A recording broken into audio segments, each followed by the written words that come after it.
శేఖర్ కమ్ముల దర్శకత్వం వహించినటువంటి leader cinema గుర్తుంది కదా.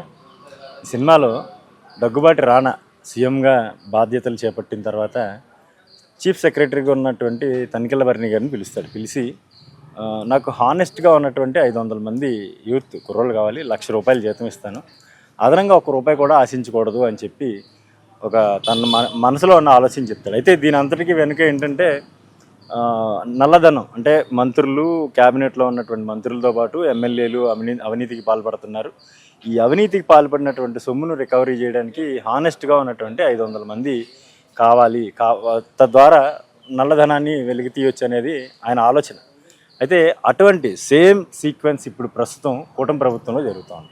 అయితే ఇక్కడ నల్లధనం కాదు కాన్సెప్ట్, నల్లధనం కాదు, మంత్రులు వాళ్ళ పేషీల నుంచి జరిగేటువంటి కార్యక్రమాలని ప్రజల్లోకి తీసుకెళ్ళడానికి పౌర సంబంధాల శాఖకు సంబంధించినటువంటి పిఆర్ఓ పోస్టులు. అయితే పిఆర్ఓ పోస్టులకు సంబంధించి ప్రభుత్వం అధికారంలోకి రాగానే మంత్రులు తమ శాఖల బాధ్యతలు చేపట్టిన తర్వాత సుమారుగా 24 మంత్రులకు సంబంధించి పేషీల్లో ఒక పిఆర్ఓని నియమించాలి, అసిస్టెంట్ పిఆర్ఓని నియమించాలి, మరోవైపు ఫోటోగ్రాఫర్లను కూడా, వీడియోగ్రాఫర్లను కూడా నియమించాలని చెప్పి ప్రభుత్వం నోటిఫికేషన్ ఇచ్చింది.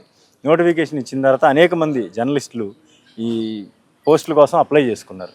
కానీ తాజాగా చూస్తే చాలామందికి ఈ పోస్టులు వచ్చినా కానీ అవి ఏదో నామమాత్రంగా ఉన్నాయి, అలంకారప్రాయంగా మారినాయి అనే చర్చ జరుగుతూ ఉంది. ఎందుకంటే మెయిన్ ఈ పోస్టింగ్ సంబంధించి ఐఎన్పిఆర్ డిపార్ట్మెంట్కి సంబంధించినటువంటి పోస్టింగ్లు ప్రధానంగా తెలుగుదేశం పార్టీ కార్యకర్తలకి కట్టబెట్టారు. అడ్డదారిలో తెలుగుదేశం పార్టీ కోసం పనిచేసినటువంటి కార్యకర్తలకి ఈ పోస్టింగ్లు ఇచ్చారు, వాళ్ళకి గవర్నమెంట్ నుండి శాలరీస్ వెళ్తున్నాయి అనేది ప్రచారం జరుగుతూ ఉంది. ఎందుకంటే ఈ పోస్ట్ వల్ల మంత్రి గారు ఆ పేషీకి సంబంధించి, ఆ మంత్రి శాఖకి సంబంధించి ఆయన చేసేటువంటి కార్యక్రమాలు, ఆయన రోజువారీ షెడ్యూల్స్ కావచ్చు, ఆయన ఎక్కడైనా మీటింగ్స్లో పాల్గొంటే ఆ మీటింగ్స్కి సంబంధించినటువంటి ప్రెస్ నోట్స్ కావచ్చు, ప్రెస్ రిలీజ్ కావచ్చు, ఈ పిఆర్ఓలు చూస్తూ ఉంటారు. ఈ పిఆర్ఓల నుంచి పత్రికలకి, ప్రధాన పత్రికలతో పాటు మీడియా ఛానల్స్ కూడా వెళ్తూ ఉంటుంది.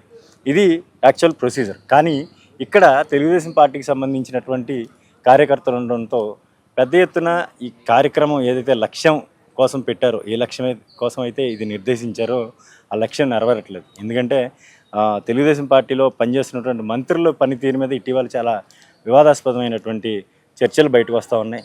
వాళ్ళ ఇమేజ్కి సంబంధించి గ్రాఫ్ తగ్గుతూ ఉంది అనేది ప్రస్తుతం జరుగుతున్నటువంటి చర్చ. అంటే ఒక టీడీపీ కార్యకర్తని ఇలాగా ఈ పిఆర్ఓ పోస్టులో పెట్టడం వల్ల వాళ్ళకి పూర్తిగా ఈ ప్రెస్ మీద అవగాహన ఉండదు, వాళ్ళ ప్రెస్ నోట్ మీద రాసే దాని మీద పూర్తిగా వాళ్ళకి అవగాహన ఉండదు. దీంతో అసలు ప్రెస్ నోట్ రాయాల్సింది, లేదంటే మీడియా రిలీజ్ చేయాల్సినటువంటి వారు మౌనంగా ప్రేక్షక పాత్ర పోషిస్తూ ఉన్నారు. లేదంటే ఉన్నటువంటి పిఆర్ఓలకి పూర్తి స్థాయిలో దీని మీద అవగాహన లేకపోవడం, తద్వారా క్షేత్రస్థాయిలో మంత్రుల యొక్క పనితీరు ప్రజల్లోకి వెళ్ళడంలో కొంత ఆటంకం ఏర్పడుతూ ఉంది.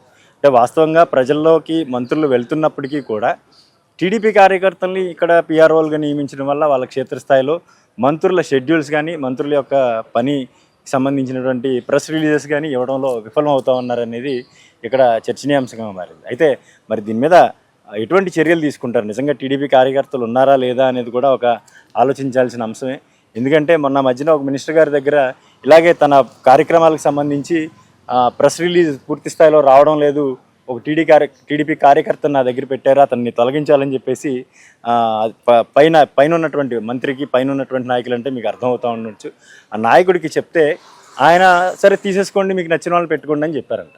కానీ జరిగిన 4 రోజుల్లోపే మళ్ళీ సదరు కార్యకర్త, ఎవరైతే టీడీపీ కార్యకర్త ఉన్నాడో ఈ కార్యకర్త మళ్ళీ సదరు నాయకుడి దగ్గరికి వెళ్ళటం, నెంబర్ 2గా ఉన్న నాయకుడి దగ్గరికి వెళ్ళటం, అక్కడికి వెళ్ళిన తర్వాత మళ్ళీ కాళ్ళ మీద పడి నేను పార్టీని నమ్ముకుని ఎన్నో ఏళ్ళ నుంచి ఉన్నాను, పార్టీని నమ్ముకున్న నాకు ఉపాధి పోతుంది కాబట్టి మీరు మళ్ళీ నాకు ఇవ్వాలంటే మళ్ళీ ఆ మంత్రి గారి పేషీలో అతన్ని రాకపోయినా, ప్రెస్ నోట్లు రాకపోయినా, మీడియాతో ఎలాగా ఇంటరాక్ట్ అవ్వాలో తెలియకపోయినా కానీ అతనికే మళ్ళీ ఆ పిఆర్ఓ పోస్ట్ ఇచ్చారు. అక్కడ పనిచేస్తున్నటువంటి అసలైన పిఆర్ఓ, అంటే జర్నలిస్ట్గా ఉన్నటువంటి పిఆర్ఓకి ఈరోజు జీతం లేని పరిస్థితి. మరి ఈ విధంగా ఉంటే మంత్రులు చేసే పని ప్రజల్లోకి ఎలా వెళ్తుంది?